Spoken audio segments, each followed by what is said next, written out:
hummed against the windows of Sunset Cafe. As James Carter stepped inside, shaking droplets from his charcoal suit, 28 years old with calloused hands that built dreams into reality, he moved with the quiet confidence of a self-made man. His construction company was small but growing, and today's government meeting could change everything. All he needed was coffee and 15 minutes to review his presentation. James had been awake since 4 o'clock a.m., fine-tuning proposals that could secure his first major contract. 3 years of 12-hour days, living on instant ramen and determination, had led to this moment. Success felt close enough to taste if he could just stay focused for a few more hours. Then he saw her. Elise sat by the rain-streaked window, 24 and luminous in morning light. Her dark skin glowed warm against a cream sweater.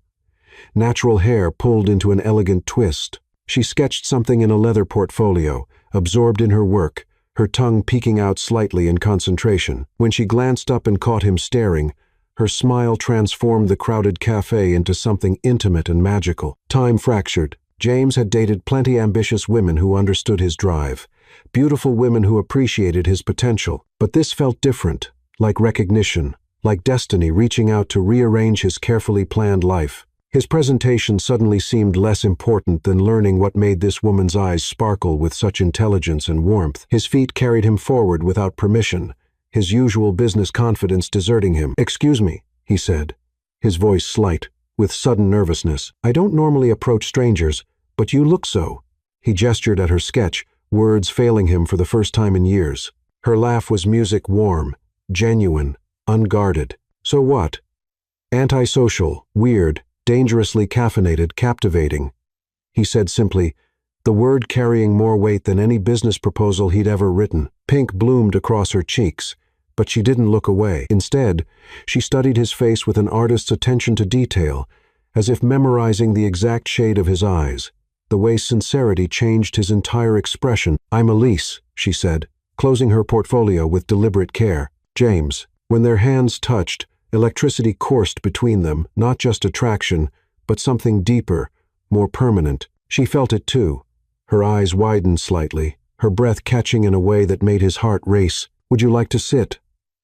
she asked, gesturing to the empty chair across from her. "Unless you have somewhere earth-shatteringly important to be." James thought of the meeting that could make his career, the presentation he'd rehearsed 100 times, the government contract worth more money than he'd ever imagined. Then he looked at this woman who just turned his world upside down with a single smile. "Nowhere more important than here," he said, settling into the chair and discovering that sometimes the most important decisions happen in heartbeats, not boardrooms. For the next 3 hours, they talked like old souls, recognizing each other across lifetimes. Elise was a graphic designer with dreams of opening her own studio, creating art that moved people rather than just selling products. James shared his vision of building not just structures, but communities where families could flourish and dreams could take root. "I want to create something that lasts," James said, his eyes lighting up as he described affordable housing projects that could change neighborhoods, buildings that don't just shelter bodies, but nurture souls.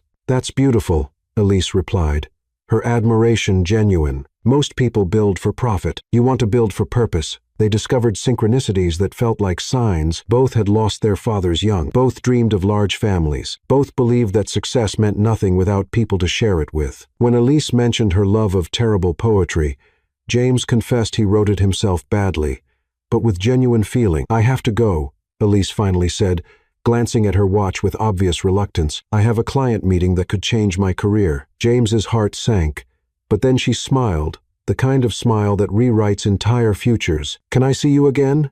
he asked, desperation making his voice rougher. "Tonight? Tomorrow? I know this sounds insane, but I feel like I've been waiting my whole life to meet you." Elise's smile could have powered the entire city. "Tonight," she said, writing her number on a napkin in elegant script that he would frame and keep forever. "But James, don't change who you are for anyone, including me. Promise me that." As she walked away, James clutched that napkin like a sacred text, knowing with absolute certainty that his life had just been divided into 2 distinct chapters. Watching him flip a pancake that looked more like abstract art, but talented in other areas, James countered, pulling her close to prove his point. "Much more talented," she agreed against his mouth. James discovered poetry terrible, Wonderful verses that made Elise cry happy tears. He'd hide them everywhere, taped to her car windshield, slipped into her work bag, tucked between pages of books she was reading. Your laugh breaks morning open. Your touch rebuilds my world. Without you, I'm half finished. With you, I'm finally whole. This is absolutely dreadful poetry, Elise told him one evening. Tears streaming as she read his latest attempt. I know, I'm a contractor, not Shakespeare. It's the most beautiful, terrible poem anyone's ever written for me. Meanwhile, Elise filled sketchbooks with James's image, his hands building, his profile in concentration, the way his eyes crinkled when he laughed. During boring client meetings, she'd draw him from memory while her coworkers teased mercilessly. In her private moments, she practiced writing Mrs. Elise Carter in elegant script, imagining white dresses and shared surnames and children with his gentle eyes. Their physical relationship deepened slowly, reverently. Every touch felt electric, every kiss a promise of forever. When they finally made love during an April thunderstorm, rain drumming against windows while they discovered each other with trembling hands and whispered declarations. "Are you certain?" James asked, his hands framing her face like she was something precious that might break. "I've never been more certain of anything," Elise breathed, pulling him closer. They moved together like puzzle pieces, finding their perfect fit, urgent yet patient, passionate yet tender. Lightning illuminated tears of joy on Elise's cheeks. "I love you," she whispered as they moved together. "I love you with everything I am." Afterward, they lay tangled while the storm raged outside, both understanding they'd crossed into something permanent, something sacred. "That was," James began.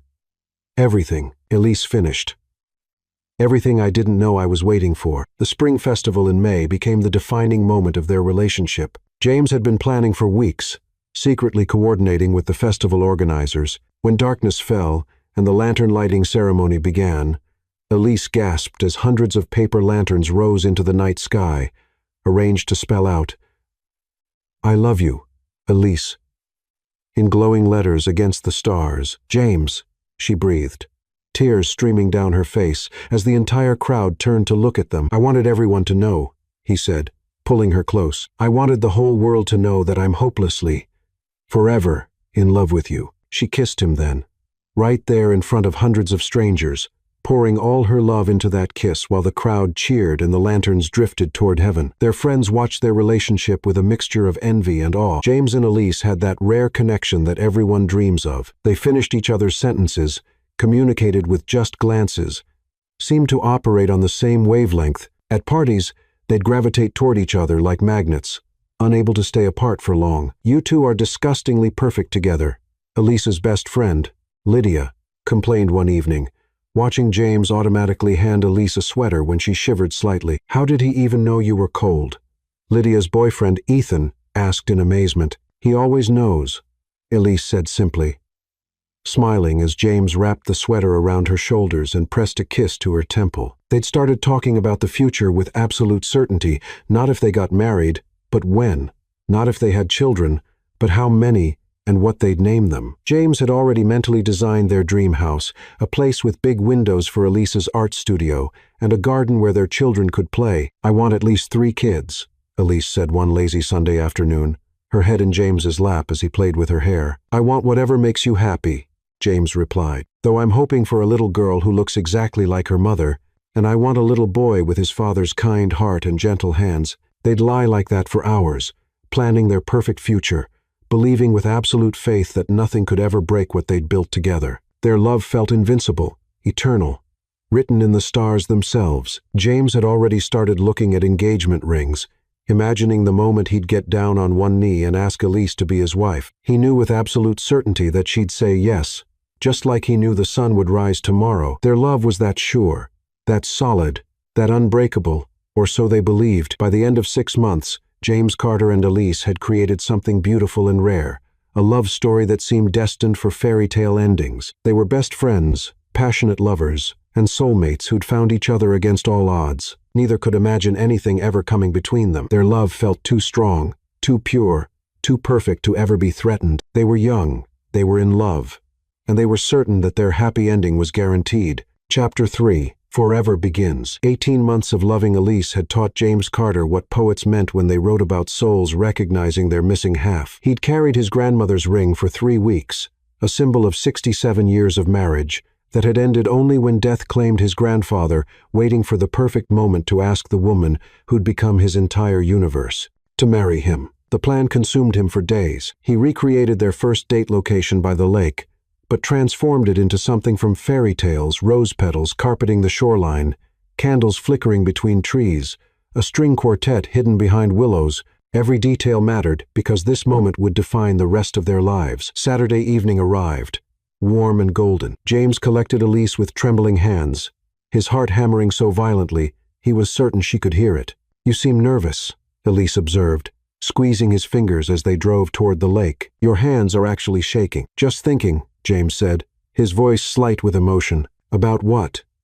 "About how much I love you. About how you've changed my world." When they reached the lake, Elise gasped. Thousands of rose petals created a pathway leading to their sacred spot, now surrounded by flickering candles and fairy lights strung like stars between branches. The quartet played softly, filling evening air with music that sounded like love itself. "James," Elise whispered, her hands flying to her mouth. "What is all this?" "This," James said, his voice thick with emotion, "is where my life really began. 18 months ago, right here, I fell in love with the most incredible woman in the world." He led her down the rose-petal path, both of them walking slowly as memories flooded back the spot where they'd shared their first real conversation, the tree where he'd first kissed her, the patch of grass where she'd first told him she loved him. When they reached the center of the romantic display, James stopped and turned to face her. Elise's eyes were already brimming with tears. She knew what was coming, but the reality overwhelmed every dream. "Elise,"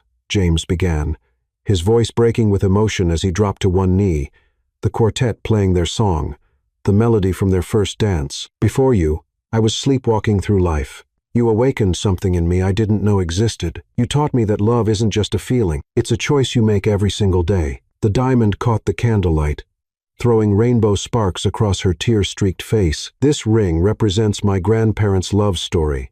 67 years of choosing each other through everything life brought them. Grandma made me promise to save it for the woman who would complete my soul." His voice shattered. "Elise, you are my missing piece, my answered prayer, my forever person. Will you marry me and let me spend my lifetime proving how grateful I am that you exist?" Elise was sobbing now, nodding frantically before she could even find her voice. "Yes." She finally managed through her tears. "Yes, yes, 1,000 times, yes. James, I love you so much I can barely breathe. Of course, I'll marry you." James slipped the ring onto her finger with shaking hands, then swept her up into his arms, spinning her around while she laughed and cried, and covered his face with kisses. The quartet played triumphantly as rose petals swirled around them in the evening breeze. "I can't believe you did all this," Elise whispered against his lips. "It's like something from a movie." "You deserve a movie," James replied, setting her down but keeping her pressed close against him. "You deserve everything beautiful in this world, and I'm going to spend the rest of my life making sure you have it." They danced there by the lake until the stars came out, lost in each other and their perfect happiness. When they finally went home, they made love with a new intensity, a new certainty. They belonged to each other now, officially and forever. The wedding 6 months later was everything they dreamed of and more. Elise was radiant in a flowing silk gown that made her look like a princess, her natural beauty so stunning that guests gasped when she walked down the aisle. James stood at the altar in a midnight blue tuxedo, tears streaming down his face as he watched his bride approach. They'd written their own vows, pouring their hearts onto paper in words that left few dry eyes in the church. "James," Elise said, her voice clear and strong despite her tears, "you are my miracle. You taught me that fairy tales are real, that true love exists, that someone can love you so deeply it changes who you are. I promise to love you through every season of our lives, to support your dreams as you've supported mine, to be your partner in all adventures, and to never, ever take for granted the gift of your love. I promise to choose you every day in every way for the rest of my life." James's voice was thick with emotion as he responded, "Elise, my beautiful wife, you are the answer to every prayer I never knew how to pray. You make me want to be the man you see when you look at me, kind, strong, worthy of your incredible love. I promise to protect your heart as carefully as you've trusted me with it. I promise to love you more tomorrow than I do today, and more next year than I do tomorrow. I promise that nothing, absolutely nothing, will ever come between us or shake the foundation of what we've built together. You are my forever, and I am yours." The kiss that sealed their marriage was passionate and tender, full of promise and absolute devotion. Their guests cheered as they walked back down the aisle hand in hand. Mr. and Mrs. Carter, ready to begin their beautiful life together. The reception lasted until dawn, with James and Elise dancing like they were the only two people in the world. They swayed to romantic ballads, laughed through upbeat songs, and held each other close during the last dance of the evening. "How does it feel to be Mrs. Carter?" James asked as they danced to their wedding song. "Like coming home," Elise whispered back. "Like the first day of forever." Their honeymoon in Italy was pure magic. 2 weeks of exploring ancient cities, making love in luxury hotels, and planning their perfect future. They talked about the house they'd build, the children they'd have, the life they'd create together. "I want our daughter to have your eyes," James said one evening, as they watched the sunset over the Mediterranean. "And I want our son to have your gentle heart," Elise replied, curled against his side. When they returned home, they threw themselves into building their life together. James's business was growing rapidly, and Elise supported him while pursuing her own artistic dreams. They bought a charming house with a garden where Elise could paint and James could plan his future empire. Every morning began with coffee together on their porch. Every evening ended with them falling asleep in each other's arms. They hosted dinner parties for friends, took weekend trips to explore new places, and spent quiet evenings just talking and dreaming. "We're so blessed," Elise said one night as they lay in bed, her head on James's chest while he played with her hair. "Blessed?" James asked. "To have found this. To have found each other. Some people search their whole lives for what we have. We are not just blessed," James corrected softly. "We are living proof that fairy tales can come true, and I'm going to make sure we never take it for granted." 2 years into their marriage, when Elise told James she was pregnant, they both cried with joy. Their daughter was born on a perfect spring morning, tiny and beautiful, and perfect in every way. They named her Clara after her mother, and James cried as he held his little girl for the first time. "She's perfect," he whispered, his daughter's tiny fingers wrapped around his thumb. "She's perfect, just like her mother," Elise observed from the hospital bed, exhausted but radiant with happiness. "And your strength," James replied. "She's going to be incredible." As their daughter grew, their love only deepened. Family dinners filled with laughter, weekend trips to the park, bedtime stories read in silly voices. They created a home full of love and security. James Carter and Elise had built something beautiful together, a marriage based on passionate love, complete trust, and absolute devotion. They believed with all their hearts that nothing could ever threaten what they'd created. They had no idea how wrong they were. Chapter 4. Building Dreams Together. 16 years of marriage had transformed the Carter family into everything James and Elise had dreamed during those early, passionate nights of planning their future. Their daughter, Clara, now 16 and brilliant, was living proof that fairy tales could become reality. James's construction company had evolved beyond his wildest ambitions. Carter Construction dominated the East Coast with government contracts worth hundreds of millions and projects spanning internationally. The boy who'd once mixed concrete by hand now commanded an empire. His signature on buildings across 12 states, success had been kind to them. Their Georgian mansion sat on 15 acres of manicured perfection, 8 bedrooms, a guest cottage, gardens that Elise had designed with an artist's eye for beauty. The garage held luxury vehicles they'd once only imagined owning. "Sometimes I can't believe this is our life," Elise said one morning, standing in their marble kitchen that rivaled 5-star restaurants. At 38, motherhood and happiness had given her a glow that stopped strangers in their tracks. Her art studio occupied the mansion's east wing, filled with paintings of the life they'd built together. "Sometimes I think I'll wake up back in that tiny apartment wondering if I dreamed all this," James replied, wrapping his arms around his wife as they watched their daughter practice piano in the sunroom. Clara had inherited the best of both parents, her mother's artistic sensitivity and her father's strategic mind. An honor roll student, debate team captain, already receiving recruitment letters from Harvard and Yale. At 16, she possessed the kind of wisdom that made adults pause and really listen. "She's going to change the world someday," Elise said proudly, watching their daughter's graceful fingers dance across the piano keys. "She already changed mine," James replied. "Both of you did." The Carter family's weekly routine had become a carefully orchestrated ballet of success. Monday mornings meant family breakfast on the terrace overlooking their rose garden. where James would share stories from his latest construction projects while Elise discussed her upcoming art exhibitions. Clara would contribute her own news, academic achievements, social events, college preparation plans. Harvard sent another recruitment letter. Clara announced one Tuesday morning, sliding the prestigious envelope across the breakfast table. "They're really interested in my portfolio." "Of course they are."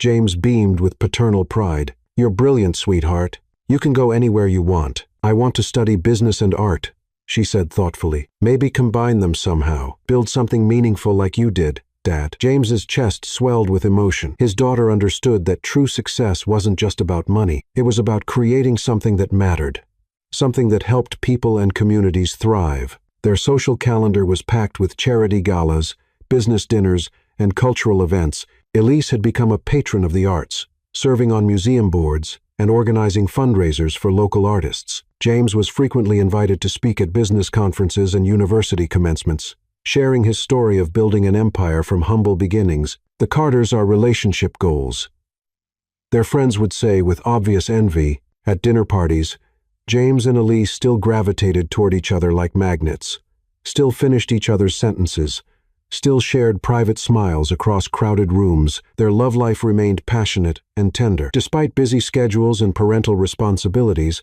they made time for each other: surprise lunch dates, weekend getaways to their vacation home in the mountains, quiet evenings dancing in their living room, while Clara rolled her eyes and pretended to be embarrassed by her parents' obvious affection. "You two are disgusting," she'd tease. But secretly, she loved seeing her parents so happy together. It gave her hope that real love actually existed, that she might someday find what her parents had. Sunday family dinners were sacred traditions that nothing was allowed to interrupt. They'd gather around the antique dining table that seated 12, but felt intimate when it was just the three of them. James would carve the roast while Elise served vegetables from their own garden, and Clara would regale them with stories from school and her various activities. "Tell me about your week, princess," James would say, giving his daughter his complete attention, despite the phone that buzzed with business calls.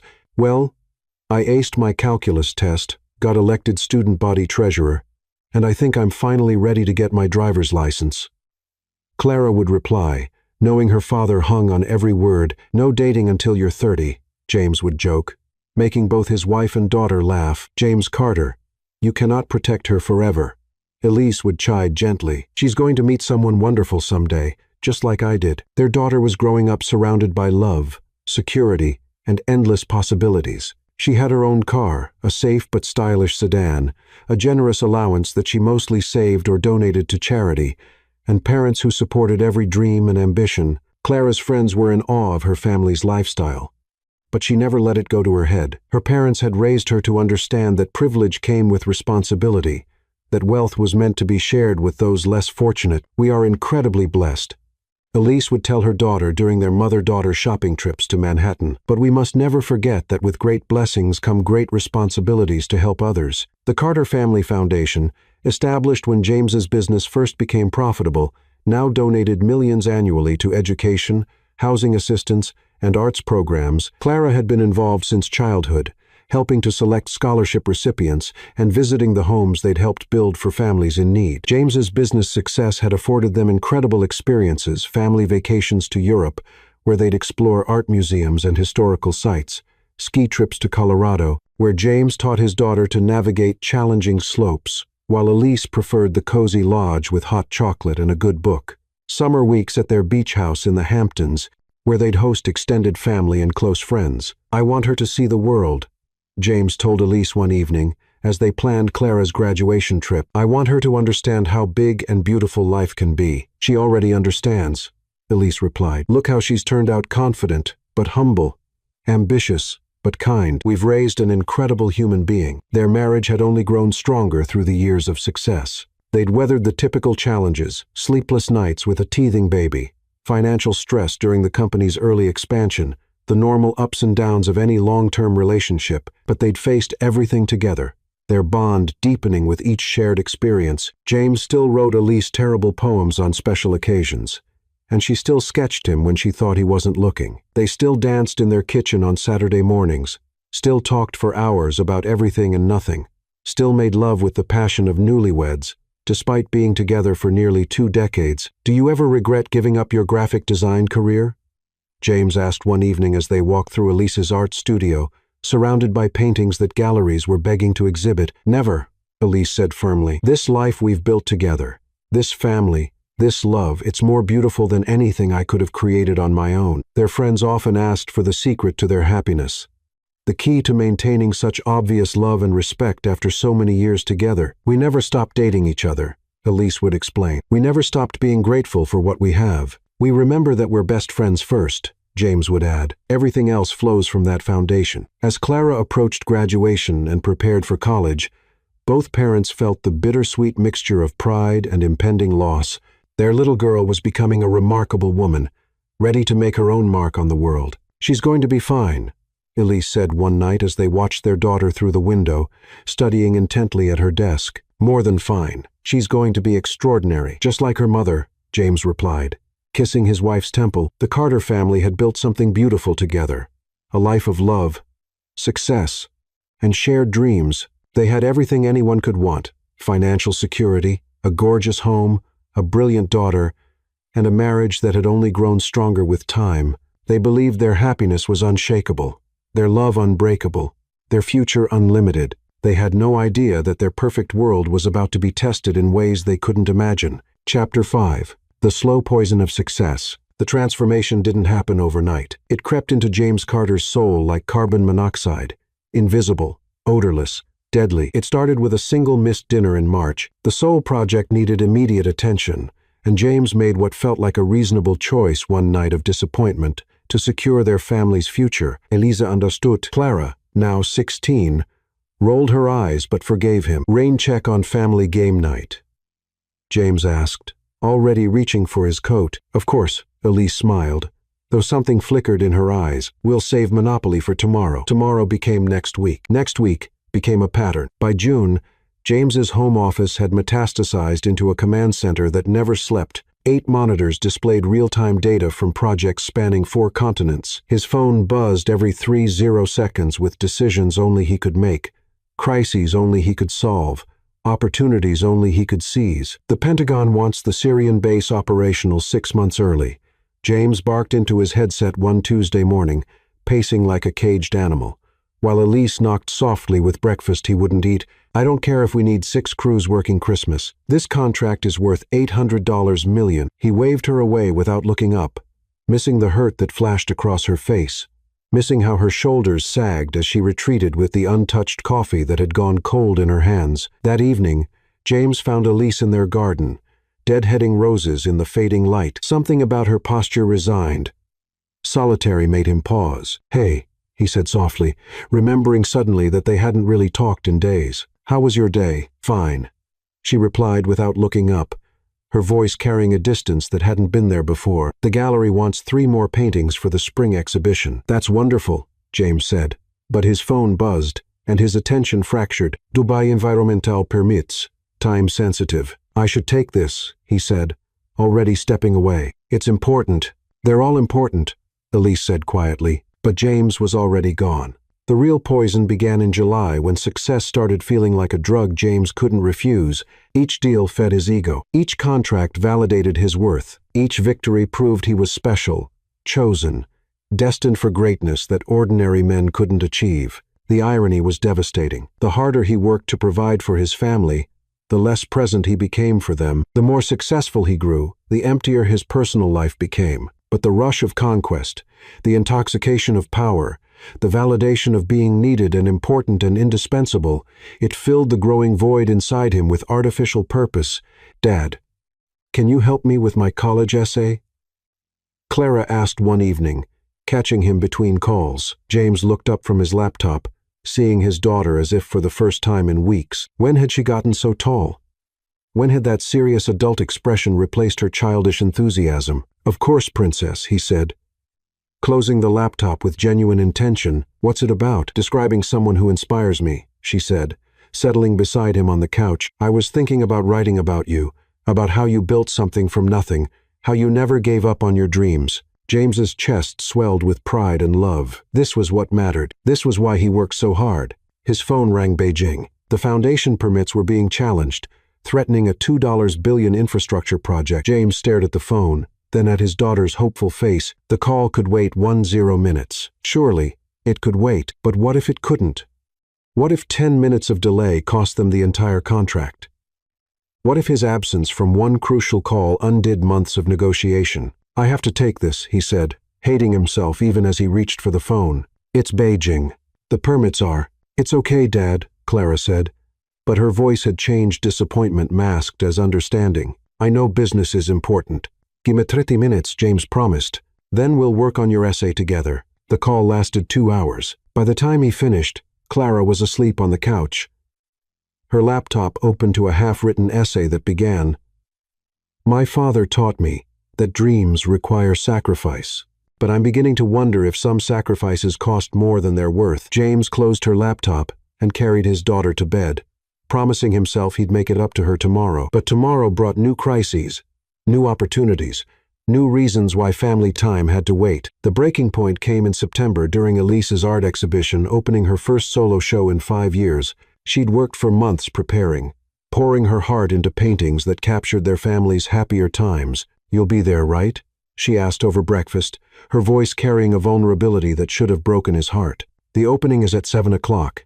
You promised, wouldn't miss it," James said, meaning it sincerely. "This is your night, sweetheart. Nothing's more important than supporting your dreams." At 6:30 p.m., James was adjusting his tie, genuinely excited to celebrate his wife's talent, when his phone exploded with crisis. The Seoul labor strikes had escalated. $2 billion hung in the balance. The Korean partners needed immediate reassurance, or they'd walk. James stared at his reflection in the mirror, tie half knotted, torn between two worlds that suddenly felt impossible to reconcile. He made the call. At 7 o'clock p.m., Elise stood beside her paintings, beautiful works depicting their family's love story, explaining to concerned friends why her husband wasn't there. "He's handling a crisis," she said with practiced grace, but James knew she was dying inside. He arrived at 9:30, the exhibition nearly over, guilt crushing his chest as he saw Elise's forced smile. "I'm so sorry," he began, but she cut him off with a kiss that tasted like tears. "It's okay,"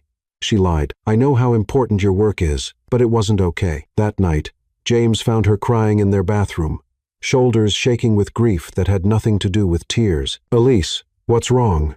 he asked, though he knew. "I feel like I'm competing with your business for my own husband," she whispered. "And I'm losing. We're both losing." James wanted to argue, to explain about responsibilities and pressures she didn't understand. But looking at his wife, really looking, he saw what his choices had cost them. The light in her eyes had dimmed. The spontaneous joy that had made him fall in love with her was buried under resignation and loneliness. "I'll do better," he promised, pulling her close. "I'll find balance. I'll remember what's really important." And he meant it. For 3 days, James tried to be the husband and father he'd once been. He worked reasonable hours, had dinner with his family, helped Clara with college applications. It felt like coming home to himself. Then Dubai called with an opportunity that would double their revenue overnight. The window was narrow, 48 hours to submit a proposal that would establish them as the premier international contractor. James stared at his phone as it rang, his family's laughter drifting from the kitchen where they were making pancakes together. He could ignore it.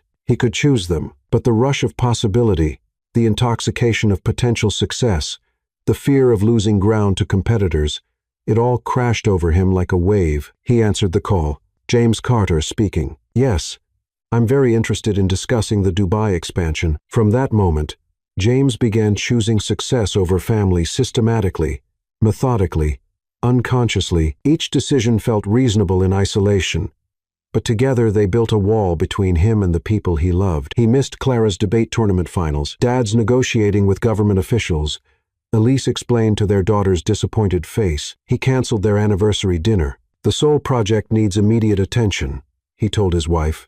"We'll celebrate next weekend." They never did. He forgot Elise's birthday entirely, until his assistant reminded him at noon. The guilt gifts, expensive jewelry, luxury spa treatments felt like bandages on severed arteries. "I don't want gifts," Elise told him after another apologetic delivery. "I want my husband back. I want the man who used to write me terrible poems and dance with me in our kitchen. I'm building something for our family," James replied. already reaching for his buzzing phone. Everything I do is for you and Clara. But that was the lie he told himself to justify choosing everything above the people he claimed to love. Success had become his master, and James served it with religious devotion while his family slowly starved for his attention. The worst part wasn't the missed events or forgotten anniversaries. It was how James's fundamental character began changing under the pressure of constant decision-making and the intoxication of power. Patience disappeared first. The gentleman who'd once helped Elise work through her insecurities became sharp and dismissive when conversations didn't move at business speed. "Can we discuss this later?" became his response to everything Clara's questions about college, Elise's concerns about their marriage, invitations to social events that had once brought them joy. Empathy followed. The man who'd once noticed every nuance of his wife's moods now treated her emotions like inefficiencies to be managed rather than feelings to be honored. "You're being overly dramatic," he told Elise when she tried to explain how lonely their marriage had become.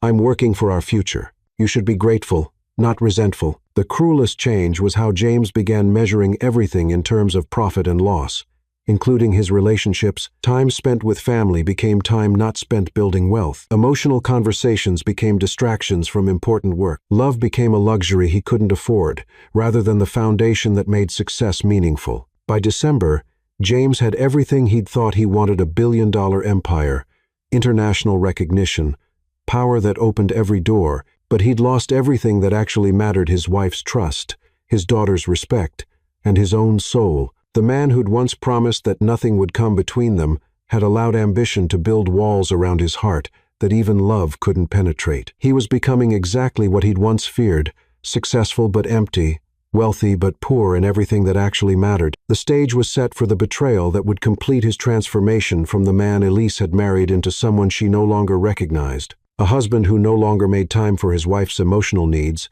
who'd replaced intimate connection with expensive gifts, who valued business deals more than family moments, was perfectly positioned for the kind of devastating choices that destroy marriages forever. James Carter was about to discover that when you stop feeding love, it doesn't disappear, it dies. And something else, something hungry and selfish and destructive, grows in its place. Chapter 6. Cracks in Paradise. The first crack in James's perfect life appeared wearing Armani and wielding a Harvard MBA like a weapon. Vanessa Brooks entered James's world during a classified Pentagon briefing where billion-dollar defense contracts were discussed in soundproof rooms by people who understood that power was the ultimate aphrodisiac. She was everything Elise wasn't: cold where his wife was warm, calculating where Elise was trusting, predatory where his wife was nurturing. At 38, Vanessa had perfected the art of seduction through professional necessity. Corporate consulting required reading men's weaknesses instantly, exploiting their vulnerabilities for profit. She'd destroyed 3 marriages during her career climb, leaving a trail of broken executives who'd confused business manipulation with personal attraction. Vanessa specialized in successful men who'd grown bored with their comfortable lives. Her psychological profile was precise: target powerful men experiencing marital distance, validate their importance in ways their wives no longer did, then exploit the emotional void that career obsession had created in their hearts. James Carter represented her greatest challenge yet: a billionaire with an apparently stable marriage, genuine love for his family, and enough moral foundation to resist obvious temptation. Vanessa studied him for weeks before their first meeting, researching his background, analyzing his psychological profile, identifying the exact pressure points that would make him vulnerable to her particular brand of destruction. "Mr. Carter," Vanessa said after the Pentagon briefing, her handshake lingering provocatively while she made direct eye contact that lasted precisely 3 seconds longer than professional courtesy required. "I've studied your overseas expansion extensively. Impressive trajectory, ruthless execution when necessary. My consulting firm specializes in companies ready to think beyond conventional limitations." She'd chosen her words carefully. Ruthless appealed to his business ego. Beyond conventional limitations suggested she understood his ambition in ways his suburban wife never could. Every gesture was calculated to plant seeds of dissatisfaction with his current life, while positioning herself as the sophisticated alternative he didn't know he was craving. "I'm always interested in expanding my reach," James replied, studying her longer than was professional. His marriage had become predictable: morning coffee and evening wine, familiar conversations about familiar problems. Vanessa represented something his comfortable life no longer provided: the thrill of conquest. the intoxication of forbidden desire, the validation that he was still attractive to women who had choices. Excellent. Vanessa smiled with predatory satisfaction. I think we could accomplish remarkable things together. Should we discuss it over dinner somewhere private, where we won't be interrupted by lesser concerns? The phrasing was deliberate. Lesser concerns dismissed his family obligations as unworthy of his attention, subtly suggesting that a man of his stature deserved more sophisticated priorities than domestic responsibilities. Their first meeting took place at Le Bernardin, a restaurant where privacy was guaranteed, conversations were never overheard, and the wine list cost more than most people's monthly salary. Vanessa had reserved a corner table where candlelight would flatter her features and intimate conversation would feel natural rather than forced. She arrived 15 minutes late, a calculated move to demonstrate her own importance while creating anticipation that would make James more receptive to her influence. When she finally appeared, dressed in a black silk dress that suggested rather than revealed, James's immediate physical response told her everything she needed to know about his vulnerability. You're not what I expected, Vanessa observed over wine that cost more than most people's rent, her eyes holding his with an intensity that made his pulse quicken and his wedding ring feel suddenly heavy on his finger. Most men at your level have lost their hunger for real challenge, but you still have that edge, that drive that separates true winners from everyone else. Her fingers traced patterns on the tablecloth suggestively. I find ambitious men who refuse to settle for ordinary irresistible. The subtext was unmistakable, but wrapped in enough business language to maintain plausible deniability. Vanessa had perfected this approach through years of practice, creating intimacy that felt accidental rather than orchestrated, making married men feel like they were discovering attraction rather than being seduced. Success has always required thinking beyond conventional boundaries, James replied, his voice slightly rougher than usual, as he found himself leaning forward, drawn into her web of sophisticated temptation. Exactly, Vanessa purred, moving her hand closer to his on the table. Most people accept limitations imposed by domestic expectations, but truly successful people understand that extraordinary achievement requires extraordinary choices. She was systematically undermining his marriage without directly attacking it, suggesting that Elise and Clara were holding him back from his true potential, rather than supporting his greatest achievements. Every word was chosen to create dissatisfaction with his current life, while positioning herself as the sophisticated upgrade he deserved. James left that dinner feeling more alive than he had in months, his neglected ego fed by her obvious interest and intellectual challenge. When Elise asked about his evening over their hurried breakfast, he found himself lying with surprising ease, the deception feeling less like betrayal and more like protecting his wife from complications she wouldn't understand. Boring government contractors discussing regulatory compliance, he said, already planning his next meeting with Vanessa. Nothing worth discussing with someone as interesting as you. The compliment was automatic, guilt-induced. But Elise smiled with the trusting affection of a woman who still believed her husband's lies came from consideration rather than deception. The guest house purchase came next, ostensibly for sensitive business negotiations requiring absolute privacy and security. James convinced himself he needed the space for legitimate reasons: international deals that required confidentiality, government contracts that demanded security clearance, high-stakes negotiations that couldn't be conducted in public spaces. The luxury property sat across town from his family home, equipped with military-grade security systems, soundproofing that ensured complete privacy, and amenities that had nothing to do with business meetings. James told himself the expensive furnishings and romantic lighting were necessary for impressing international clients, but he knew he was preparing a space for something far more personal than professional negotiations. Very impressive, Vanessa said during her first visit, her appreciation obvious as she toured the elegantly furnished space with the eye of someone who understood luxury and power.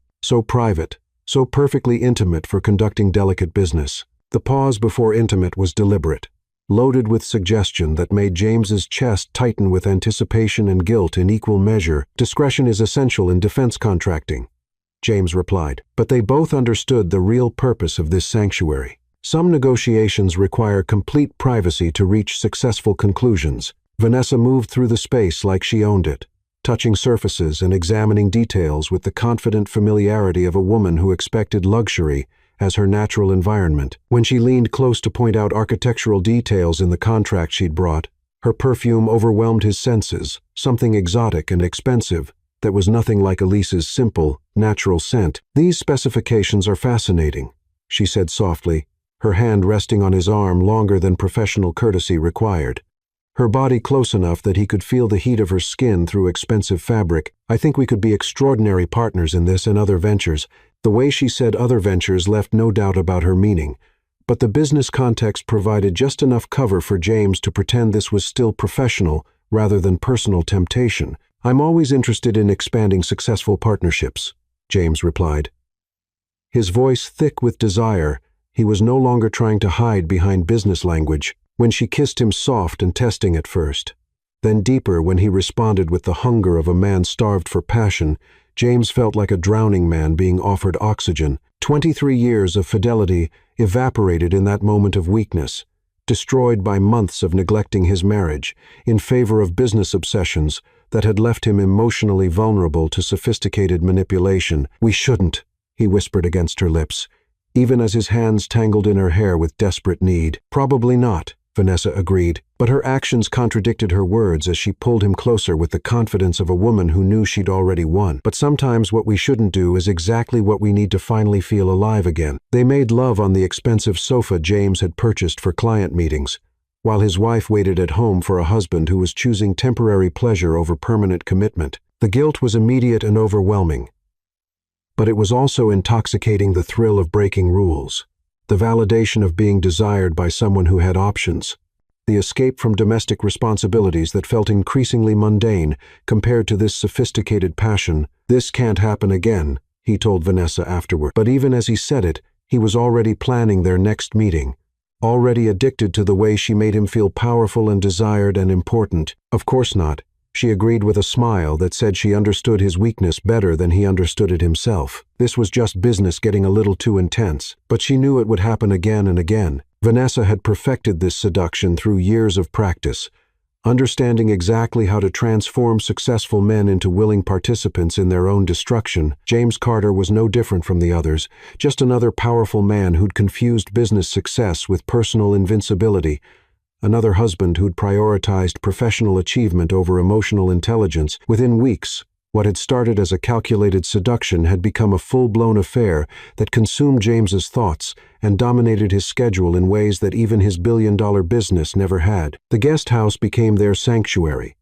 a place where James could pretend he was someone else, not a husband, not a father, not a man with responsibilities, but a successful, powerful man being desired by a beautiful woman who understood his world in ways his family never could. Vanessa was everything Elise wasn't, and she made sure James never forgot the comparison. Where his wife was gentle and supportive, Vanessa was aggressive and challenging. Where Elise encouraged his dreams, Vanessa pushed him to want more, to take what he deserved, regardless of who it might hurt in the process. "You're wasted in that suburban fantasy," Vanessa would whisper during their passionate afternoons together, systematically poisoning his appreciation for the life he'd built with Elise. "A man with your power, your success, your sophistication, you deserve so much more than playing house with someone who doesn't understand your true potential." James found himself believing her manipulation, convincing himself that he'd outgrown his marriage rather than destroyed it through neglect. He forgot that it was his own choices that had created distance between him and Elise, his own priorities that had reduced their passionate love to polite coexistence, his own behavior that had made him vulnerable to Vanessa's calculated seduction. The affair became his addiction, more powerful than success, more important than family, more necessary than the love he'd spent 23 years building with the woman who'd given him everything that truly mattered. The lies came easier with practice. Working late on the Dubai project became code for spending hours with Vanessa. Business dinner with investors meant romantic evenings at expensive restaurants where they could pretend to be a real couple. Emergency conference call meant stealing away for passionate encounters that left him feeling guilty and exhilarated in equal measure. Clara, now 18 and preparing for college, began to notice her father's changed behavior with the keen observation skills he'd taught her. "Dad's been working really late a lot lately," she mentioned to her mother one evening as they prepared dinner together. Another meal James would miss due to urgent business. "The company is expanding internationally," Elise explained, but she'd noticed the changes too, the mysterious phone calls he'd taken privately, the expensive cologne that wasn't his usual scent, the way he seemed distracted even when he was physically present. "I followed him once," Clara confessed quietly, just to see where he really goes for all these late meetings. Clara, you shouldn't spy on your father. Her mother scolded gently, but there was worry in her voice. I know, but Mom, I saw him go into that guest house across town, the one he bought for business meetings, but it didn't look like business to me. The daughter's sharp intelligence had picked up on details that her trusting wife had missed or chosen to ignore. Clara had seen her father's car at the guest house at times when he'd claimed to be in important meetings elsewhere. She'd noticed credit card charges for expensive jewelry that never appeared as gifts for her mother. She'd observed the subtle signs of a man living a double life. What did you see? Elise asked. Though part of her didn't want to know the answer. I don't know exactly, Clara said carefully, but something isn't right. Dad's different. He's lying about where he goes and what he's doing. She hesitated, not wanting to hurt her mother, but needing to share her concerns. I think there might be someone else. The words hung in the air between them like a death sentence. Elise felt her world tilt on its axis. 23 years of trust and love suddenly felt fragile and uncertain. That's impossible, she said weakly. Your father loves us. He would never. But even as she said it, Elise remembered all the missed dinners, the forgotten anniversaries, the way James seemed to be living a life that no longer included his family. The signs had been there, but she'd chosen to attribute them to business stress rather than face the possibility that her perfect marriage was crumbling. Clara watched her mother's face crumble with the realization that her worst fears might be true. The intelligent, perceptive teenager who had inherited the best qualities of both her parents was about to take matters into her own hands. If her father was betraying their family, destroying the love story that had defined her entire life, then someone needed to expose the truth. And if her mother was too trusting or too afraid to investigate, then it would fall to Clara to protect what was left of their family. The stage was set for the discovery that would bring James's house of lies crashing down around him. A teenage daughter, who'd learned to be observant and strategic from watching her father build his empire, was about to use those same skills to destroy his secret life. James Carter, consumed by passion and justifying his betrayal with business success and personal entitlement, had no idea that his own daughter was about to become the instrument of his downfall. Chapter 7. The Daughter's Investigation. Clara Carter had inherited more than exceptional genes. She possessed her father's strategic brilliance and her mother's emotional intelligence, creating a formidable combination that would prove devastating to anyone foolish enough to betray her family. At 18, she was nobody's fool. The conversation with her mother had confirmed what her instincts had been screaming for weeks. Her father was living a double life, and that deception was slowly murdering her family from within. While her mother seemed paralyzed by the possibility of betrayal, Clara felt only cold, calculating determination. If James Carter thought he could destroy their family for some midlife crisis fantasy, he was about to learn that his daughter was every bit as ruthless as he taught her to be. Time to find out what you're really doing, Dad, she announced to her reflection, her jaw set with the same stubborn resolve that had built James's empire. And when I do, you're going to face consequences you never imagined. Clara's investigation began with forensic precision that would have impressed FBI analysts. She started by hacking the family's financial records, a skill learned from her computer science classes, discovering the guest house purchase buried in corporate expenses 6 months ago. Cross-referencing credit card statements with James's claimed whereabouts revealed a pattern of deception that made her physically sick. Expensive dinners on nights he'd claimed to be working late, purchases from jewelry stores that coincided with emergency business trips, and most damning of all, hotel charges during times when he was supposedly in back-to-back board meetings. Interesting, she murmured. Cross-referencing credit card statements with her father's claimed whereabouts, the pattern was damning charges for expensive dinners on nights when he'd claimed to be working late, purchases from luxury lingerie stores that coincided with business trips, and most tellingly, regular visits to high-end hotels during times when he was supposedly in back-to-back meetings. Her next step was physical surveillance, a skill she'd learned from watching too many spy movies, but executed with the methodical precision of someone who'd inherited her father's business acumen. She borrowed her best friend's car and followed James discreetly, documenting his actual activities versus his claimed schedule. The truth was worse than she'd imagined. On a Thursday afternoon, when James had told the family he was in crucial negotiations with Pentagon contractors, Clara watched from across the street as her father's BMW pulled into the guest house driveway.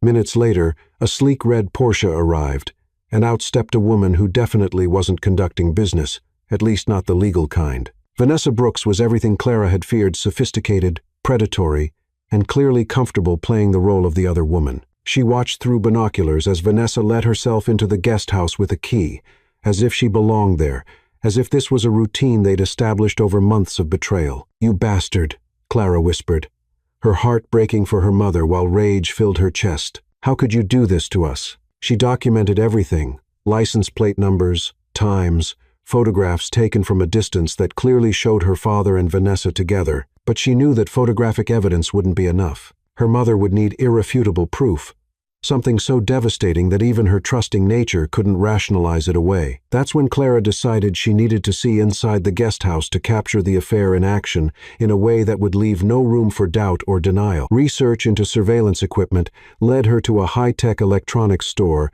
where she purchased a state-of-the-art wireless camera system using money from her college fund. The tiny device was virtually undetectable, capable of streaming high-definition video directly to her laptop, and could be activated remotely from anywhere. "This is for a school project," she told the suspicious store clerk, her practiced smile hiding the fury and determination burning in her chest. "We're studying corporate security systems." The most dangerous part of her plan was gaining access to the guest house to plant the camera. Clara spent days observing the pattern of James and Vanessa's meetings, learning their schedule, waiting for the perfect opportunity. Her chance came on a Tuesday, when she knew her father was legitimately in a board meeting downtown. She'd called his office to confirm. Vanessa's Porsche wasn't in the driveway, meaning the house would be empty. Clara had picked the lock, a skill learned from YouTube videos, and practiced on their garden shed, and slipped inside like a ghost. The guest house was even more damning than she'd imagined. This wasn't a business meeting space. It was a love nest, decorated with romantic touches that made her stomach turn. Expensive wine in the refrigerator, silk sheets on the bed, photographs of Vanessa strategically placed where her father would see them every day. "He's lost his mind," she muttered, her anger growing with each piece of evidence she discovered. In the bedroom dresser, she found jewelry that should have been gifts for her mother, love letters written in her father's handwriting declaring his passion for Vanessa, and credit card receipts for romantic getaways that he'd never taken with his wife. Clara positioned the camera in the bedroom with the skill of a professional operative, hiding it inside a decorative clock on the nightstand where it would capture everything while remaining invisible. She tested the connection to her laptop, ensuring the wireless signal was strong and the video quality was crystal clear. "Perfect," she said grimly, looking around the room that represented the death of her parents' marriage. "Now, let's see you try to lie your way out of this, Dad." Before leaving, she left a subtle calling card, rearranging items just slightly so she'd know if anyone had been there, ensuring she could track when the next rendezvous occurred. Then she slipped out as quietly as she'd entered, her heart pounding with a mixture of accomplishment and heartbreak. That evening at dinner, Clara studied her father with new eyes. James sat at the head of their family table, cutting his steak and making small talk about his day, while his phone buzzed with messages that he answered with the secretive smile she now knew was meant for his mistress. "How was your meeting with the Pentagon contractors?"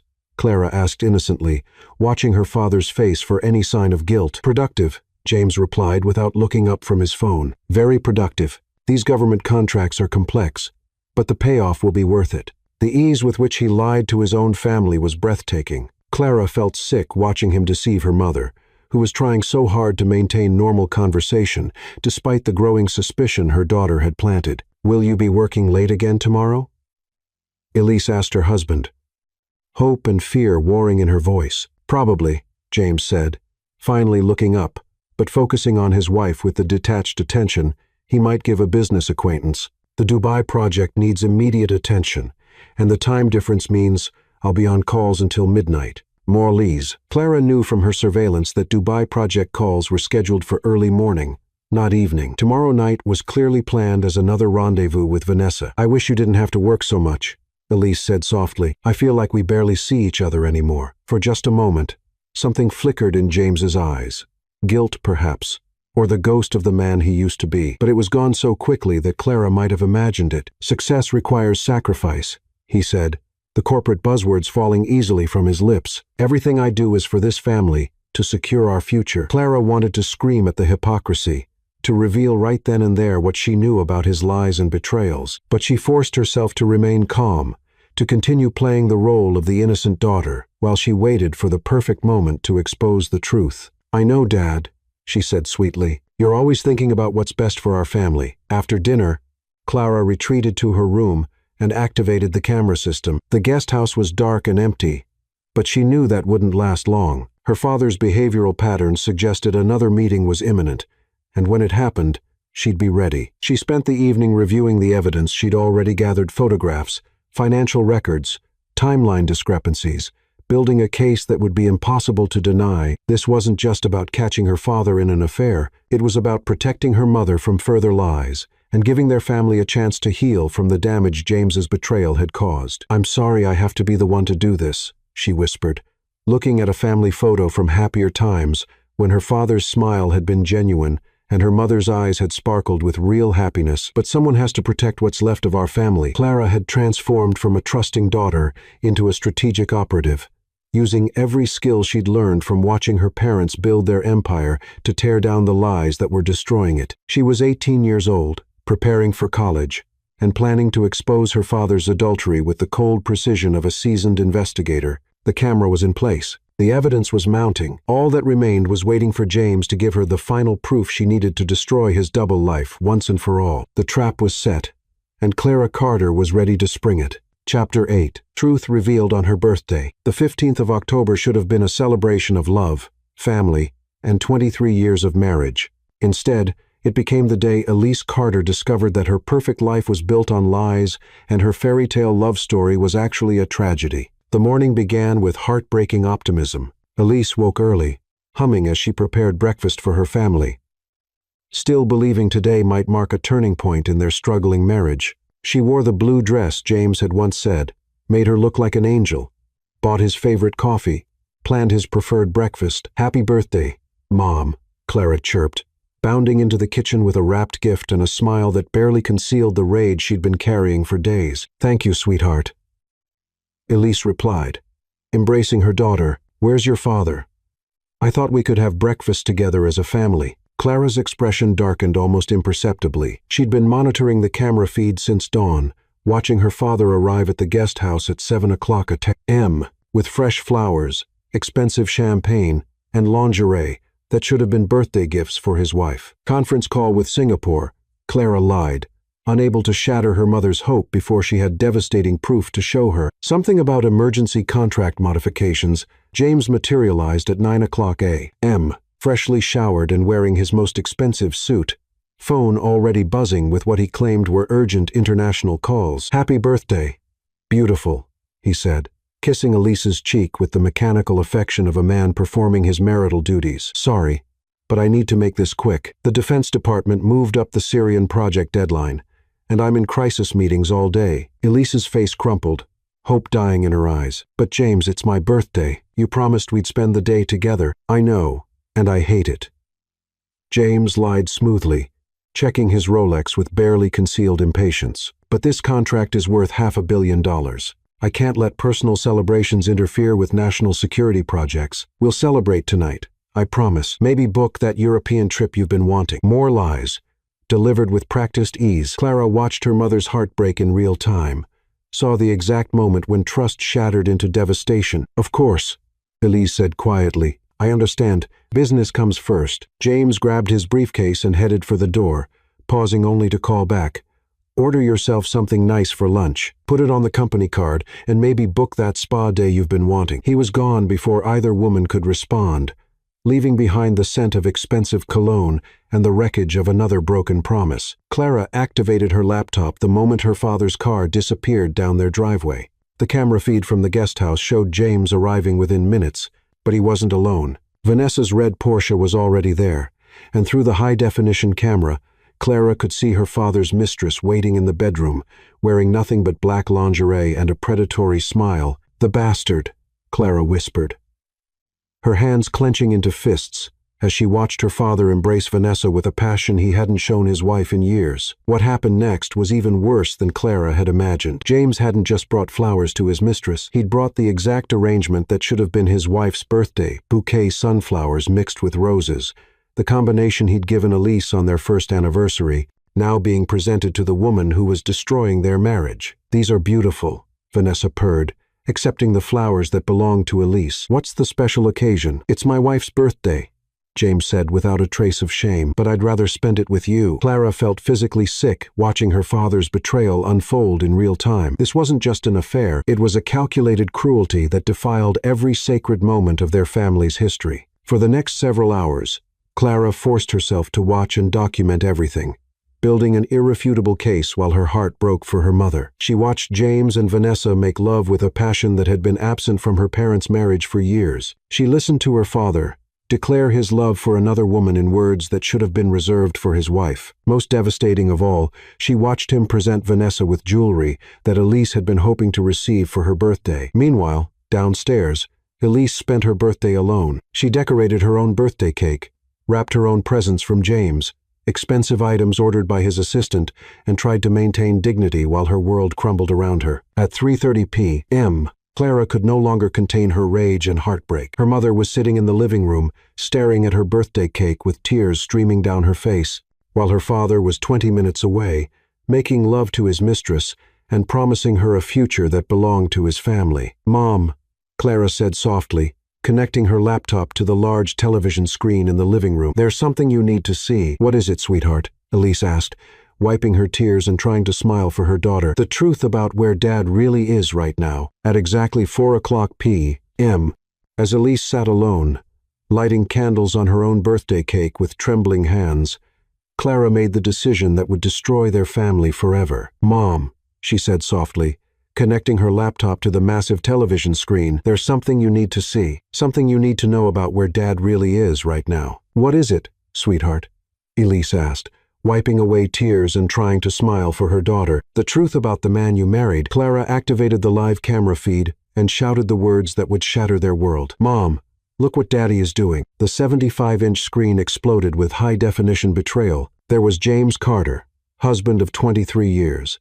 Father, the man who'd built their fairy tale life, naked and passionate with Vanessa Brooks while his wife sat alone on her birthday. But the video was just the beginning of the devastation. The audio was crystal clear, every word a dagger to Elise's heart. "God, Vanessa, you're incredible." James's voice filled their living room as he kissed his mistress. "So beautiful, so passionate. Everything my wife used to be before she got old and boring." Elise's gasp of pain was audible, but Clara forced herself to keep the feed running. Her mother needed to hear everything. "These flowers are gorgeous," Vanessa purred, accepting the sunflower arrangement that should have been Elise's birthday bouquet. "What's the special occasion?" "It's my wife's birthday," James said without shame, "but I'd rather spend it making love to you. She's probably sitting at home feeling sorry for herself, wondering why I don't love her anymore. If she only knew it's because I found someone who actually understands what a successful man needs." Elise's scream of anguish shattered the silence as she collapsed to the marble floor, her birthday cake exploding in a shower of chocolate and frosting. 23 years of marriage, a lifetime of trust, obliterated in seconds of absolute truth. "Turn it off," Elise sobbed, but Clara knew her mother needed to see the complete scope of the betrayal. "No, Mom, you need to know everything. You need to see what he really thinks of us." The camera captured James presenting Vanessa with jewelry, the diamond earrings Elise had been hoping to receive for her birthday, now being placed on another woman's ears while James told her she was worth every penny. "My wife wouldn't appreciate these anyway," James said, fastening the earrings on Vanessa. "She's lost all sense of style, all ambition. You understand luxury. Understand what it means to be with a powerful man." Each word was another knife to Elise's soul. This wasn't just physical betrayal. It was the complete rejection of everything she was, everything they'd built together. "He gave her my jewelry," Elise whispered, hyperventilating as the full scope of his deception became clear. "He's using our anniversary song as background music. He's wearing the cologne I bought him for Christmas." Clara documented everything with tears streaming down her face. Knowing this evidence would be crucial but hating every second of her father's cruelty, she watched James mock their family life, complain about his demanding wife and needy daughter, promise Vanessa a future that belonged to them. "I'm going to leave them soon," James told Vanessa as they lay together in postcoital bliss. "Just need to figure out the divorce settlement, but you're my real family now. Baby, you're everything I actually want." Elise vomited then, her body rejecting the poison of his words, as surely as her heart rejected the man she'd loved. 23 years of her life reduced to an inconvenience he needed to figure out. I can't breathe," Elise gasped, clutching her chest as a panic attack overwhelmed her. "He doesn't love me. He never loved me. It was all a lie. Clara knelt beside her mother, both women sobbing as they watched the destruction of everything they'd believed in. The camera showed James and Vanessa planning vacations to places he'd promised to take his wife, discussing business deals that would eliminate his need to pretend with his family anymore. "We have to leave," Clara said through her tears. "We can't stay here and pretend this didn't happen. We can't keep living his lie."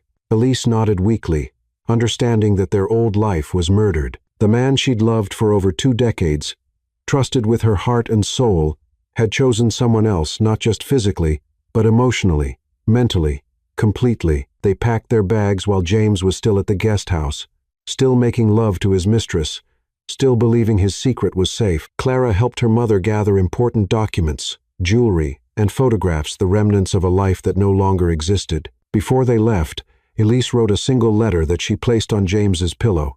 "We know everything. The cameras, the lies, the complete betrayal of everything we built together. Your daughter watched you destroy our family on my birthday. We're leaving, and we're never coming back. You chose her over us, so now you can have her, but you'll never have us again. The family you threw away." They walked out of their mansion at sunset, 2 broken women carrying suitcases, and 23 years of shattered dreams. Clara drove her mother to her sister's house, both of them crying as they left behind the only life they'd ever known together. James Carter had gotten everything he thought he wanted: his successful business, his passionate affair, his freedom from family obligations. But in just a few hours, he was going to discover the true cost of his choices, and it would be higher than any price he'd ever imagined paying. The perfect family was destroyed. The great love story was over, and the man who'd had everything was about to learn what it meant to lose what mattered most. Chapter 9. Desperate Pursuit. James Carter returned to his mansion at 11:17 p.m.,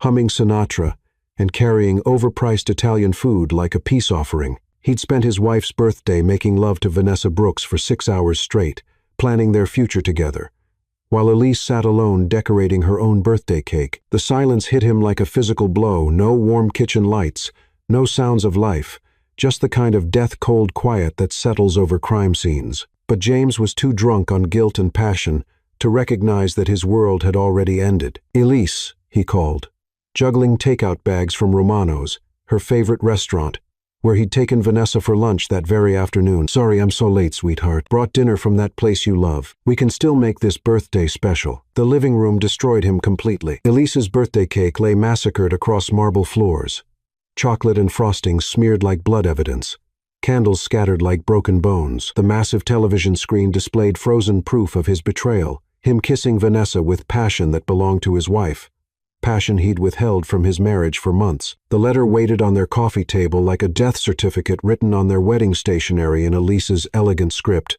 "We know everything. Your daughter watched you destroy our family on my birthday. We're gone forever. You chose her. Now live with that choice alone. The family you murdered with your lies." James's scream shattered the silence as the letter fluttered from his trembling hands. His daughter had seen everything. His wife was gone. His perfect life was ashes because he'd traded gold for garbage. He ran through the mansion like a madman, bellowing their names, checking every room, hoping this was some nightmare he could wake up from. But their closets were gutted, their presence erased, their love for him officially dead. The letter fell from his trembling hands as the full magnitude of his loss hit him. Not only had his affair been discovered, but his own daughter had been the one to expose him. His 8-year-old child had watched him betray everything their family stood for, had seen him choose his mistress over his wife on her birthday, had witnessed the complete destruction of the love story that had given her life meaning.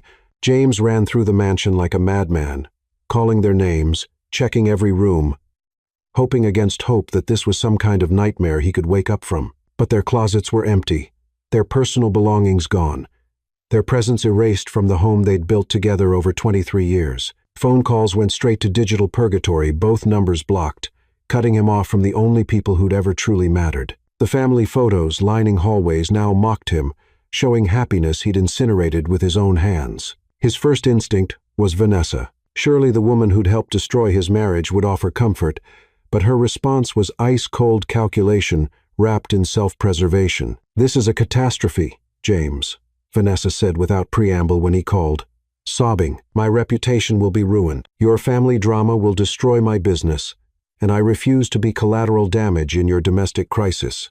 We're done." Don't contact me again." The line went dead, leaving James alone with the wreckage of both his marriage and his affair. Vanessa, who'd convinced him to throw away everything sacred, had abandoned him the instant their relationship became inconvenient. For 72 hours, James became a man possessed. He drove to every conceivable hiding place: Elise's sister Lydia's apartment, her mother's house, their daughter's friends' homes, even the coffee shop where they'd first met. Everywhere he found locked doors and hostile faces. "They don't want to see you," Lydia told him through her chain-locked door, her voice dripping with disgust. "That little girl worshipped you, James. You were her hero, her example of what men should be, and you destroyed her faith in love itself. How could you do that to your own child?" "I need to explain." James began desperately. "Explain what? That you're a selfish man who threw away 23 years for some consultant? They're safe, they're together, and they're finally free of your poison. Leave them alone." The social destruction was swift and merciless. News of James's affair spread through their elite circle like wildfire, turning their perfect family into whispered gossip. Charity boards quietly removed the Carter name from donor lists. Business associates canceled dinners and golf dates. The family everyone had envied became a cautionary tale about success corrupting good men. His business began to suffer as his emotional state deteriorated. James couldn't concentrate during meetings, missed important deadlines, and made strategic errors that cost his company millions of dollars. The Pentagon, concerned about his stability, put several major contracts under review. International partners questioned his reliability. The empire he'd built over decades started crumbling under the weight of his personal destruction. "Mr. Carter, you need to take some time off," his senior partner, Thomas Bennett, suggested after James broke down crying during a board meeting. "Get your personal life sorted out before you destroy everything we've built together." But there was no sorting out his personal life. Elise and Clara had vanished completely, leaving no forwarding address, no way for him to reach them, no hope of reconciliation. His attempts to hire private investigators were thwarted when the agencies refused to take his case, locating people who clearly didn't want to be found, crossed ethical lines they weren't willing to breach. James's physical health began to deteriorate along with his mental state. He stopped eating regularly, lost 30 pounds in 6 weeks, and developed a tremor in his hands from stress and guilt. The confident, successful businessman who'd commanded respect in boardrooms around the world became a broken shell of a man, haunted by the magnitude of his losses. Sleep became impossible. Every night, James lay in their king-sized bed, staring at the empty space where Elise used to sleep, torturing himself with memories of their happiness and the crushing weight of what he'd destroyed. He'd replay their entire relationship, remembering every moment of joy he'd shared with his wife and daughter, understanding too late what they'd really meant to him. The guest house became a shrine to his shame. James couldn't bring himself to clean out the evidence of his affair, but he couldn't bear to look at it either. The lingerie he'd bought for Vanessa, the love letters he'd written, the photographs of their stolen moments together, all of it remained as testimony to the worst mistake of his life. Letters became his obsession, heartfelt, desperate pleas for forgiveness that he sent to every address he could think of. He poured his soul onto paper, admitting his guilt, expressing his devastating remorse, begging for just one chance to make amends. "My dearest Elise and my precious Clara, I know I have no right to ask for your forgiveness, but I'm begging you to let me try to make this right. I destroyed the most beautiful thing in my life for something that meant nothing. Vanessa was a terrible mistake, a moment of weakness that became a pattern of betrayal I can never excuse. You are my heart, my soul, my entire world, and I threw it all away for temporary pleasure that left me empty and broken. Please, just tell me how to fix this. Tell me how to earn back even a small piece of your trust. I'll sell the company, give away every penny, do whatever it takes to prove that you are the only things that matter to me. I love you both more than my own life, and I'll spend whatever time I have left proving that to you if you'll just give me the chance. Your broken husband and father, James." But the letters went unanswered, returned to sender, or simply ignored. The expensive gifts he sent, jewelry, flowers, artwork he knew Elise would love, were returned unopened. Every gesture of remorse was met with silence that felt like death. James's friends tried to help, reaching out to mutual acquaintances who might be able to mediate, but the responses were always the same. Elise and Clara wanted nothing to do with him, were building a new life without him, and had made it clear that his presence in their lives was unwelcome. "You need to accept that it's over," his best friend, Daniel, told him after another failed attempt at reconciliation. "They've been traumatized by your betrayal, James. That girl watched you destroy her mother on her birthday. Some things can't be forgiven. I can't accept that," James said desperately. "I won't accept that. They're my family. I have to find a way to make this right." But as weeks turned into months, James began to understand that some mistakes are too devastating to overcome. Some betrayals cut too deep to heal. Some trust, once broken, can never be repaired. He had gained everything the world said mattered: wealth, success, power, beautiful women who desired him, and lost the only things that actually mattered: the love of his wife, the respect of his daughter, and the family that had given his life meaning. James Carter sat alone in his empty mansion, surrounded by the remnants of a perfect life he'd destroyed with his own hands, and finally understood the true cost of his choices. He had everything, and he had nothing. He was successful beyond his wildest dreams, and more broken than he'd ever imagined possible. The man who'd had it all had lost everything that mattered, and there seemed to be no way back from the devastation he'd created. Chapter 10: The Reckoning and Resurrection. The letter lay on James's coffee table like a death certificate for everything he'd ever loved. The elegant handwriting that had once written "I love you" on anniversary cards now declared his family officially dead. "We know everything. Your daughter watched you destroy our family on my birthday. We are gone forever. You chose her. Now live with that choice alone. The family you murdered with your lies." James Carter, billionaire, empire builder, destroyer of everything sacred, collapsed to his knees and screamed until his throat bled. The sound echoed through his empty mansion like the death cry of a dying animal. 4 months of hell taught him what rock bottom actually felt like. Not the mansion echoing with emptiness, not the social humiliation or business collapse. Rock bottom was understanding that his daughter, his precious princess, had watched him betray everything sacred while her mother decorated her own birthday cake alone. The first week, James didn't leave his bedroom. He lay in sheets that still smelled like Elisa's perfume, surrounded by family photos, alternately sobbing and screaming at God for letting him become the monster who destroyed paradise. Vanessa vanished. The instant scandal broke. Her phone went straight to voicemail.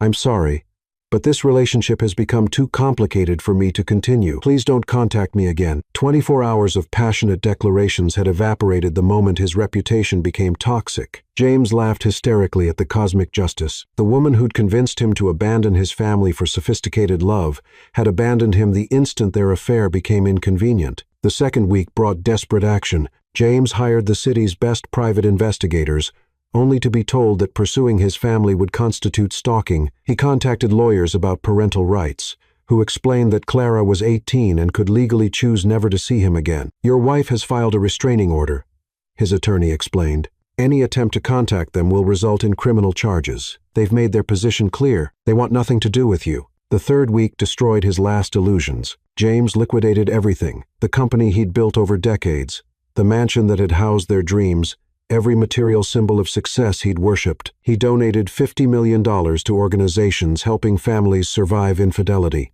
hoping karma might grant him one chance at redemption. Money couldn't resurrect murdered trust. Wealth couldn't restore love he'd poisoned with his own hands. The fourth week brought his heart attack. Alone in his empty mansion, clutching his chest as cardiac arrest nearly ended his story before redemption was possible. Paramedics found him unconscious beside family photos, his body finally rebelling against the stress and guilt that had consumed him. "You're 45 years old and nearly died from a broken heart," the cardiac surgeon told him bluntly. "Stress, guilt, and isolation are killing you. Change everything, or you'll be dead within the year." James chose change not because he expected forgiveness, but because dying as the man who destroyed his family would be the final insult to people who'd already suffered enough. The transformation began in the hospital's cardiac rehabilitation unit, surrounded by other men who'd nearly died from stress, ambition, and the pursuit of things that didn't matter. James listened to their stories. Successful executives who'd prioritized everything above family,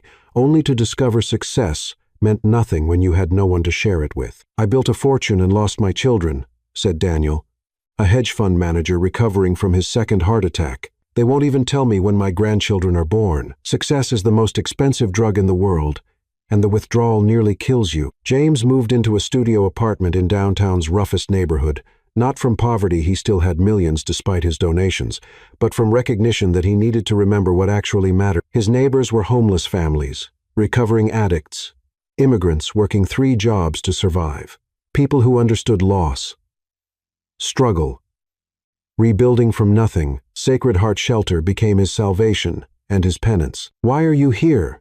asked Sofia Morales, the shelter director, watching this former billionaire scrub toilets without complaint. "Learning what I should have known all along," James replied, "that serving people matters more than using them." The children broke him open completely. 8-year-old Lucas, whose father had abandoned them for a younger woman. 12-year-old Emma, who flinched whenever men raised their voices. 16-year-old Noah, who'd stopped believing good fathers existed. James saw his own legacy in their wounded eyes. Another powerful man who'd prioritized everything above the people who trusted him completely. "My daddy said he loved us," Lucas confided one evening as James helped with homework. "But then he chose someone prettier. Why do daddies lie about love?" The question shattered James's chest. "Sometimes grown-ups make terrible mistakes," he said through tears he couldn't control. "We convince ourselves that other things matter more than the people who actually love us. But the love was real, even when the choices were wrong. Did you make mistakes like that?"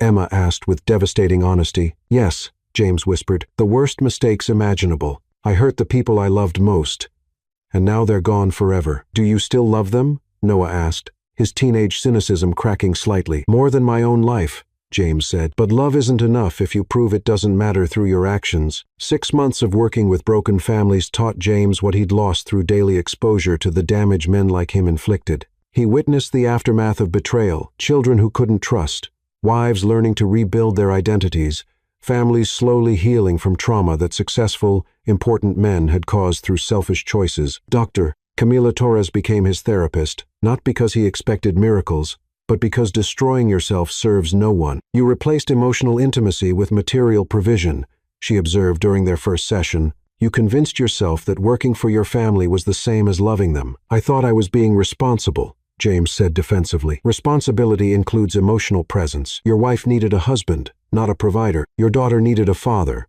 not a financial system." The breakthrough came during their 8th session, when James finally understood the psychological pattern that had destroyed his marriage. "Success became your drug," Dr. Torres explained. "Each achievement gave you validation that temporarily filled the void where real intimacy should have been. But like any addiction, you needed more and more to feel the same high, until nothing else mattered." "How do I change that?"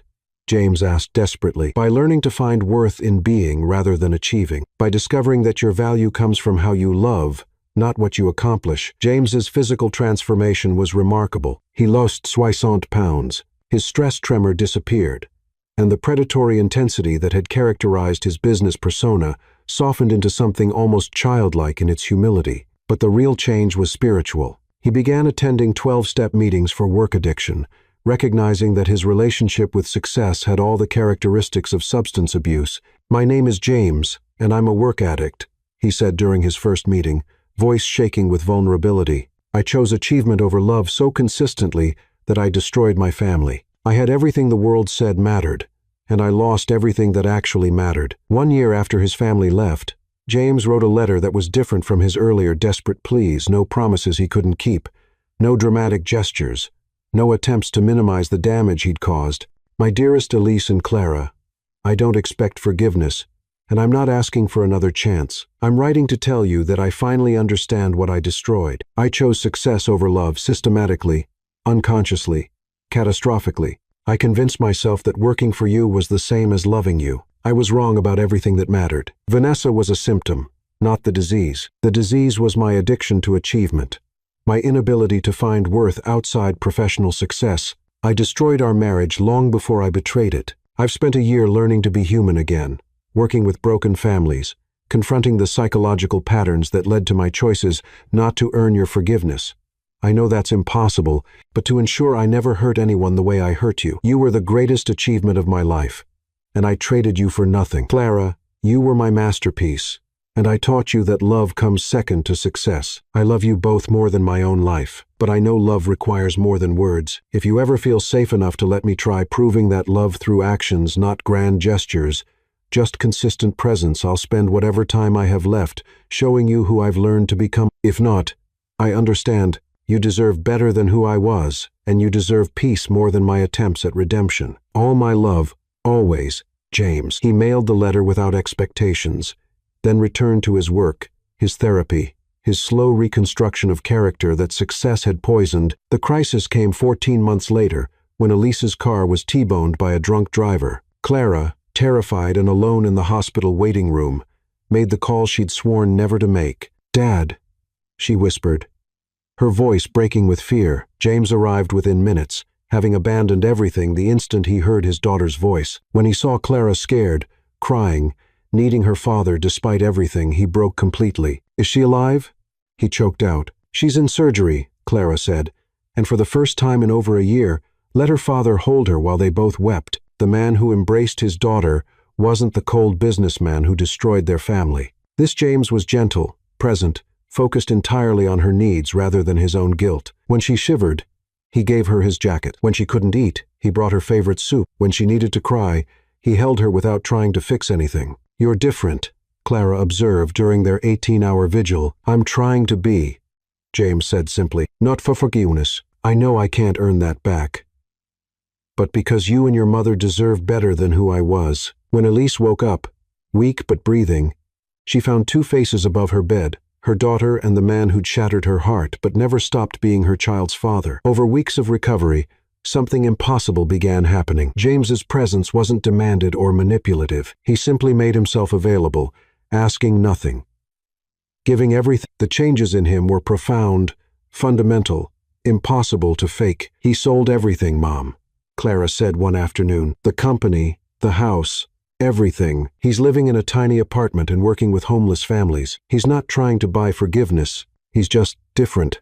The conversation that changed everything happened in the hospital garden, 24 years of history hanging between them like a bridge that might hold or collapse. "I need to understand," Elise said, her voice clear with purpose, "how the man I loved for 23 years could do what you did." James was quiet for a long moment. "I became addicted to success. Each achievement gave me validation that filled the void where real intimacy should have been. I needed more and more until nothing else mattered." "When did I stop mattering?"